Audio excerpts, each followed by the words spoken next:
กองฮดกองสงฮดสงภาษาบ้านเฮาภาษาไทยคือว่ารถกิริยาคือเทน้ำลงไปฮดไปสง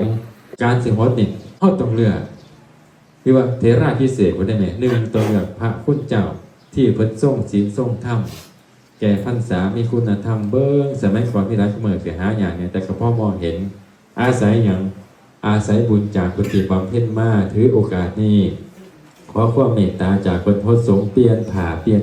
บริการให้เพิ่นพา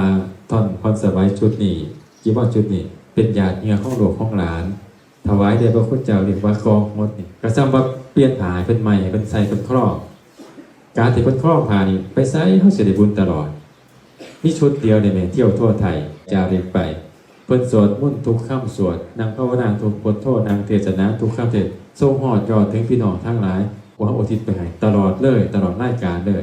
ป้องกันเหลือบยุงลมแดดทั้งหลายทั้งปวงเดินบิณฑบาตผู้ใดเห็นครูบาอาจารย์ก็โอ้ยตาซ่อนผ่าเหลืองบุญก็หอดยอดถึงที่อานิสงส์แถมบริขารอีกถวายปัตตกรรมปัตตาหารอีกบริวารอีกกองบุญกองท่านอีกนี่คือเฮาได้เกิดบุญพุทธศาสนาโดยอาศัยพานเถระพระพุทธเจ้าผู้เป็นทรงศีลทรงธรรมการพจน์นี่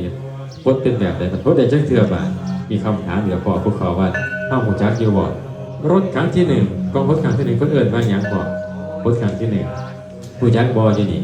รถครั้งที่1เพิ่นเอิ้นว่าสำเร็จนี่ก็สำเร็จปูประสิทธิ์นั่นนี่ซื้อมวลให้นี่ปูประสิทธิ์นะรถอีกครั้งที่2บาดที่2เอิ้นหยังบาดฮู้บ่เอิ้นซ่าย่างข้ามขั้นตอนโอ้ยใจฮ้อนสำเร็จเที่ยวที่1 2ซ่าก่อนย่าซ่าก่อนตัวย่าซ่าก่อนเฮาบ่ค่อยได้ฮู้ซ่านะเพิ่นรับเอาย่าคู่โดดพดแต่ที่2เป็นย่าซ่า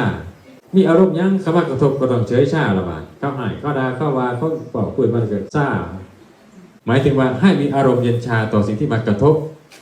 ชาต่อสิ่งมากระทบพดครั้งที่3บุญบาทจะได้เป็นย่าคู่ภิกษุสามเณรที่ผ่านการทดการสงครั้งที่3ได้เป็นย่าคู่แล้วเราบาดเบิดระบ่3ครั้งพ่อระบ่ยังมีอีกอยู่บ่มีอีกต่ออีกครั้งที่4บาทเบิ่งเด้อพี่น้องเด้อพระองค์เดียวนี่ละองค์เก่านี่ละรูปไหนก็ได้ที่เพิ่นผ่านการทดมันเดียวแล้วจับได้แน่ครั้งที่4แต่เป็นระยะเด้ยังมักหากฐินนี่เพิ่นให้4เดือนก็ประมาณนั่นล่ะแม่4-5เดือนเนาะเป็นสิทธิพวกก็ต้องซื้อผ้าเนาะพดครั้งที่4บาทเมื่อใดย่าคู่เนี่ยมันสิติดปากได้บาทครูคือครูผู้เป็นครูแห่งตนเองบอกตัวเองได้ใส่ตัวเองฟังและมีคำสอนนี่สอนผู้อื่นย่าคู่คือผู้เป็นใหญ่น่ะนะหาอย่างที่เสมอย่าคู่นะพ่อเนาะนิตรภาพใหม่เนาะตำบวชเป็นอะไรก็อยากเป็นก็มีย่าคู่นี่คือผู้มีคำที่เป็นครูแห่งตนเองเป็นครูสอนผู้อื่นได้หูจักรักธรรมต่างๆประเภทนี้ที่ดีงามเพราะอีกเทื่อที่4นั่นแหละที่4เอิ้นว่าย่าคู่รักธรรมมีระบบบ้านเฮาแต่ที่1ย่าสำเร็จ2ย่าซ่า3ย่าคู่4ย่าคู่รักธรรมคือผู้มีรักที่เป็นคำสอนอย่างสอนโยมดีสัวท่าบาปท่าบุญหูจักท่าสอนท่านิพพานบอกเข้าได้เบิดชัดเจนถึงท่าหรือวินัยนะบอกมีระบบย่าคู่รักธรรมบ้านเฮานี่แต่ย่าคู่รักจมมันติแม่นเยาว่าหมายถึงไทเฮานี่จมนะให้ผู้นั้นจมให้ผู้นี้บ่เป็นรักธรรมได้เนาะนี่ย่าคู่รักธรรมเพราะว่าอยู่นุชอยู่วัดป่าโนนคำสมบัตินี่ก็มีคำสอนคำเทศอยู่นี่เข้าใจบ่2คำบ่ได้อยู่นี่1คำสมบัติ2คำเทศนาครั้งที่4ย่าคู่รักธรรมนะพ่อเนาะพ่อเราบอกว่าจบเราบอกยังอีกครั้งที่5บาทอยากได้บุญอีกโอ้บุญปีติเขาทาไปได้สวดตั้งการได้มวลได้เพิ่นครั้งที่5บาทย่าคู่รักแก้วคนครั้งที่5แบบเก่านี่ละหมายคือว่าย่าคู่ที่มีรักแก้วคือพระรัตนตรัยมันคงแล้วเพิ่นมีแก้วพระพุทธแก้วพระธรรมแก้วพระสงฆ์ในใจเพิ่นจะได้แก้วนี่ก็บ่บินบ่แตกมีแต่สิล้อมรวมเป็นหนึ่งสว่างสบายในใจเพิ่นมีคำสอนมีแก้วของพระรัตนตรัยเนี่ยเป็นที่จังที่เพิ่นเป็นรักเหมือนในจิตในใจโอ้ยสวยงามงดงามไปใส่กับออร่าเกิดผ่องใสแล้วเราให้คู่รักแก้วแต่ที่5ยังขะหน่อยยังอีกโหแต่อีกครั้งนึงสิเป็นยังบาทขึ้นมานะเอาทบทวนพจน์ครั้งที่1อันนับซอยกันครั้งที่1ย่าคู่สำเร็จพจน์ครั้งที่2รถครั้งที่2เป็นย่าซ่าสาธุพจน์ครั้งที่3เป็นย่าคู่เต็มโตเลยบัดเป็นย่าคู่พจน์ครั้งที่4เป็นย่าคู่รักค่ำคือมีรักพระธรรมคำสอนพจน์ครั้งที่5เป็นย่าคู่รักแก้วสาธุเอาให้หอดหาเด้อพจน์ครั้งที่6บาท เป็นยาคู่ยอดแก้วยอดของพระแก้วก็คือพระนิพพานบ่ผ่านตนเองบ่ผ่านผู้อื่นเฮาก็ได้ต้นแก้วตอนนี้ตั้งเทียกับแก้วบินแก้วยังไปคาเตอร์แต่เฮามีแก้วที่เต็มเปี่ยมยอดของแก้วรัตนะนี่ก็คือพระนิพพานที่พระศาสดาอยู่สูงสุดสว่างไสวนะเป็นคำอุปมาอุปไมยเฮาบ่เคยฮู้ได้นี่เนาะแต่หลายปีเนาะดีใจนำแต่เฮาเด้อนะฮู้จักเฮ็ดจักทำเอาบุญคักๆเป็นกองหดแบบไส้ยาสิได้มีชัยชนะเพราะว่าเป็นนำชยันตัวนะเฮาก็โหดหมุนเวียนไปบ่ฟ้าบ่ฟังอีหยังเย็นๆซุ่มๆเนาะอากาศก็ดีๆแต่ขอบคุณพี่น้องบ้านน้องสนมมีจิตใจเมตตาดีงามบ่รวมโสมพลังขึ้นเลยเนาะงดงามบ่ล่ะแม่เพิ่นตั้งใจมากเพิ่นสิเป็นแต่งตัวก็ว่าเป็นนางฟ้านางสวรรค์เสียงสวยเพิ่นแห่งสวรรค์ย่องๆเสียงระฆังท้องตัวโอ้อาจารย์ไม่เมื่อยคันได้ยินเสียงไปออกคุณโนนสมบัติสวดมนต์นี่หายเมื่อยหายเพลียเลยปิ้งขึ้นเลยนะอย่าฝากเสือได้ไปฟังที่ผลเด้อเฮาก็ได้เด้อ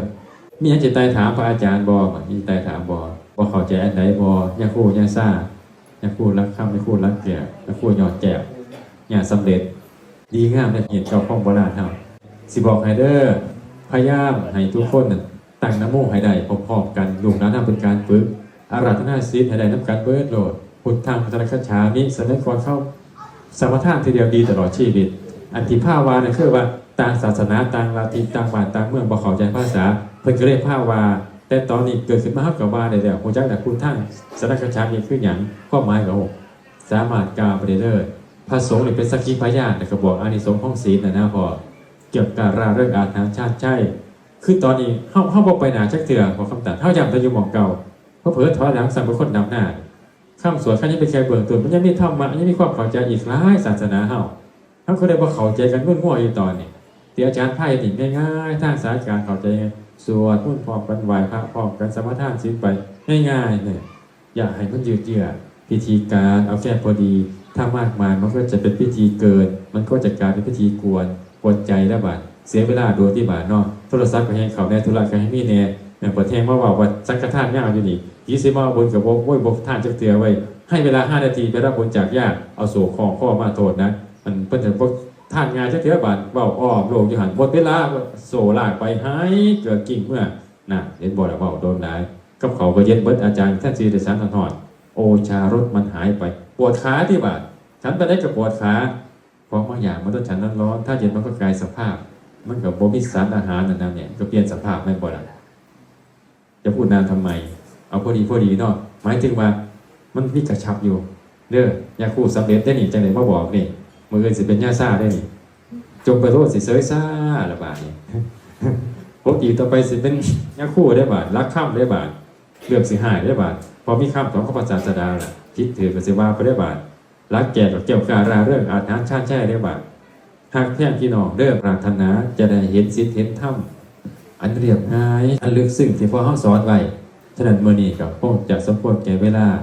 ขอบุญกุศลนี้จงเกิดเทียนกับพ่อแม่พี่น้องทุกๆคนเมื่อบุญเกิดแล้วขอให้พวกเราทั้งหลายนี่น้อมบุญถวายเบื้องพระบาทของพระศาสดาสัมมาสัมพุทธเจ้าบูชาคุณพระปัจเจกบูชาคุณพระธรรมคุณพระสงฆ์องค์อรหันต์ทั้งหลายก็คือพระรัตนตรัยอันประเสริฐสูงสุดให้พวกเราทั้งหลายได้มีความเจริญด้วยกายวาจาอย่างสูงสุดได้ถึงที่สุดแห่งธรรมที่สุดแห่งโลกสำเร็จทางธรรมสำเร็จทางโลกทุกท่านทุกตนทุกคนจงทุกประการเถิดสัพพิติโยวิวัชชันตุสัพพะโรโควินาศตุมาเตภวัตวันตรายโยสุขิทีขายุโกภวะอภิวาทนาสิลิสนิจจังวุธาปจายโนจัตตารโอธรรมาวัฏทันติอายุวันโนสุขังภะลังทักกินาทินนาสังฆามหิสุปฏิติตาทิคารตังหิตายาสัทธานาโสอุปกาปฏิโสยติธรรมโมจะอายะนิทัสสิโตเป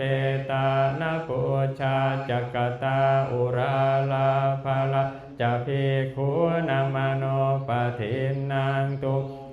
หิปุญญังปัสสุตังอนาปกันติอายุโทภ ภรโททีโร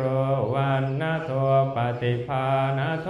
สุขาสัทธาตาเมธาวิสุขังโสอติคาจติอายุงทัตตวาพลังวันนังสุขันจะปฏิภาณโท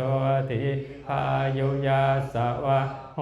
ติยาตยาทุปภาจติเตภวตุสัพพมังคารังราคันตุสัพพเทวตาสัพพพุทธานุภาเว